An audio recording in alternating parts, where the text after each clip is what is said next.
darling, iris is sweet, lily is lovely, blossoms a treat.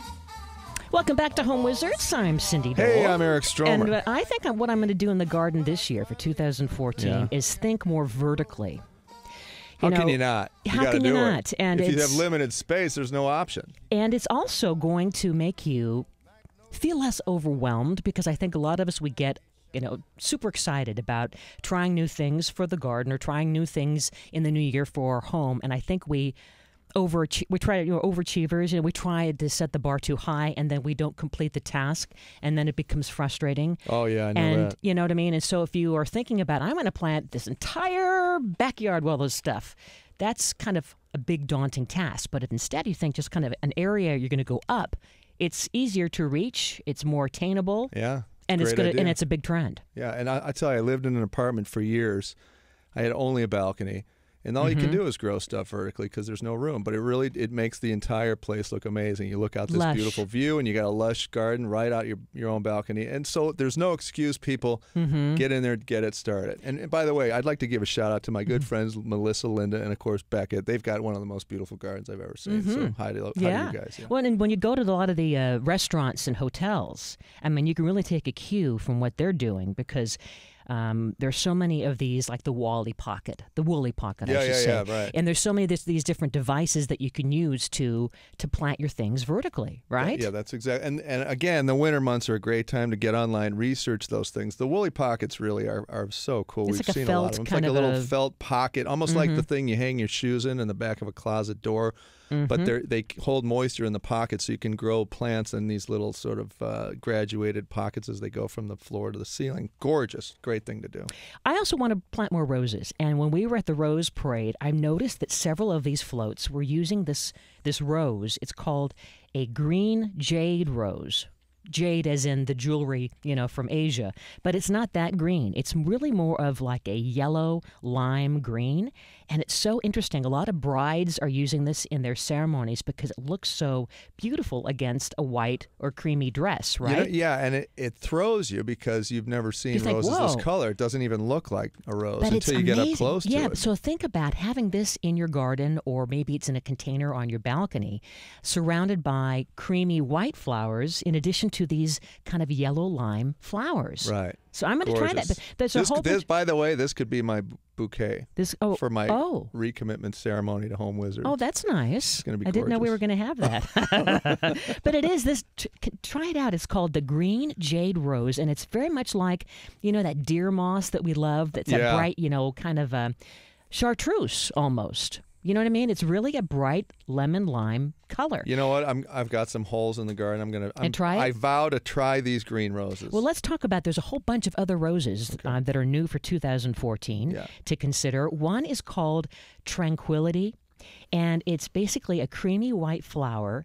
And they're very weatherproof, and they kind of have a light apple fragrance. You're talking about bringing fragrance to your garden and to your home. Imagine having that in a vase where you're smelling this kind of a yummy apple, but yet it has this creamy white color and texture. And it's pretty easy to grow. It's suitable for both formal areas and informal borders. So look for it. You can go online, by the way, and this is a good time to buy roses as a bare root, meaning it just looks like a twig.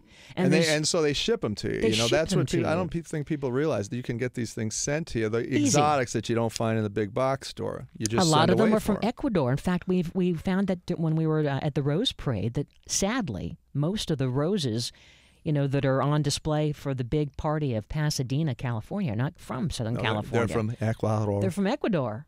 You know what I'm saying? Ecuador. You sound like you know what you're saying in Ecuador.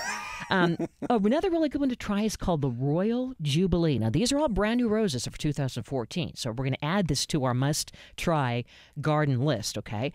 So Royal Jubilee, it's a deep, deep pink, and the petals kind of curve in, and it grows to about 5 feet tall. And this one you're going to love because it has kind of a fruity fragrance. Now, not all roses have a nice smell. No, they don't. Some just have nothing. They just look beautiful, and it's like, that's all you got? Yeah, like the ice, the ice what do they call iceberg or ball or something around? Yeah, the white ones. Yeah, the ones I ripped out because they were meaningless to me. Nothing. If they don't smell, they're dead. You want to have they got to smell. Yeah. Okay, well then you want to try the Tranquility. That's a white rose, and it's going to smell like a light apple. That's the one. Or this Royal Jubilee that's deep pink, and it's going to smell like a nice, rich, fruity, almost like a black currant. Man. Yummy. Now I'm getting hungry. Like a jam. What's happening? I know you want a bacon rose. I know that's what you're looking for. Sizzling hot bacon rose, new for 2014. Well, they could probably hybrid create that for you. Come on, the guys in lab coats. How about the Lark Ascending? It sounds kind of science fancy, but it really isn't anything complicated. It's a beautiful apricot smell, and it even looks like apricot. It's kind of that peachy color, and I mean, it's really easy to grow. And so, I mean, you think about roses, there's this perception that they're going to be complicated and hard, but they really aren't. I mean, these growers have figured out a way to kind of dumb it down for all of us to have roses. It isn't like you have to be this, Rose Society member. You know what I'm saying? It's just and I'll tell you, if those things survive in my garden, because I've got 3 crazy kids, balls flying back and forth, frisbees hitting them. I rarely water them, and they thrive. So they are idiot proof, to your point. I love that. And so how about trying another one? These are all new for 2014. It's called the Heathcliff, and it's kind of a crimson color, right? And also is very, very vigorous, and it has it almost smells like tea with kind of an old rose and a hint of cedar wood. I mean, these are fun to have some new fragrances. This sounds like you're talking about wine. Like we're creating almost like a potpourri, in our garden, right? Yeah. And then another one is called Boscobel. We'll put all this up on the website as a list because I know it's kind of hard to remember all this stuff. But this is a beautiful salmon color, and as it grows over time, year by year, it kind of turns to a deeper and deeper pink. And it's also really great, like along the border for an informal garden, or also a formal rose garden if you wanted to have that look.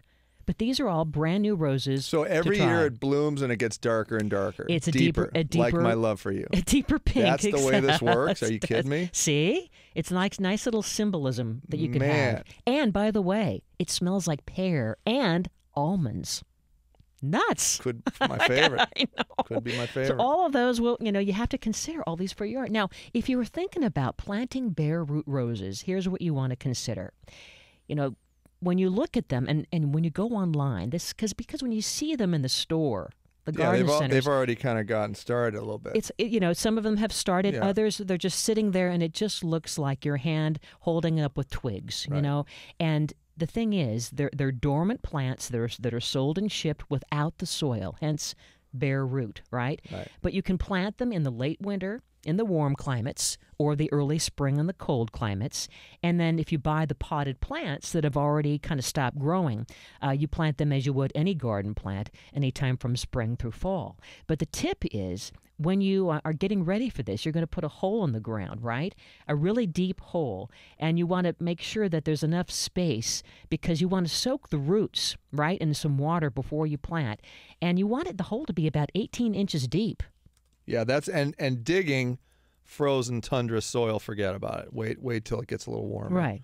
But if it's cool, if it's just cool and the soil is not frozen, no worries. But digging 18-inch hole anyway is difficult. Right. And you're gonna want to have it 2 feet wide. Yeah. But the idea is that you're going to soak the roots in some water before you plant it, and then you even add some compost to the rose's new home, and this is going to just kind of set the stage, for success. Okay, good. And I would suggest digging on your knees. By the way, when you're digging a hole like that, it's much easier to get in there and deep when you're not having to go so far bending over. That's when you get the lower back problems. So give it that a try. You need a good pair of knee pads. Get them. Yeah. This could be, by the way, Valentine's right around the corner, the gift of loving knee pads. Oh, geez. Am I right? Huh? Or my dad used to have one of these kind of a spongy cushion that he would just set out. That's a good thing, too. Anything to protect the knees. I've got tender little knees from all the years of tile between that setting. and your deer hooves. I've got very difficult issues. We'll get into it later. But by doing all this, you're going to create a stage for success, and then you backfill the planting by 2/3 full, and then you add some water, and then you add a little more soil. and then you're gonna prune the new roses back by about a third. And you just keep doing this, and it's going to be a gorgeous rose garden for 2014. So again, the ones you want to think about, I hope that you will try the green jade rose, that lime green yellow that looks like deer moss, the tranquility that's creamy white but smells like what? An apple. Yeah. What's the almond one again? The almond one, which I think that is all you. It's kind of an odd name, Bosco Bill. But basically, that smells like pear and almond, and that's the salmon that changes with age to a deeper and deeper shade of pink. That's the one. With your love. About $22 for a bare root rose. That's not a bad deal. You know, there are ways to clean up your medicine cabinet, right? How about using a magnet to keep things like tweezers and certain things that you can't find in your drawer? Yeah. We're going to help you organize. By the way, I just did this yesterday. We're going to do this to your bathroom coming up next. Eric Stromer, Cindy Dole, thanks for hanging with us. You're listening to Home Wizards.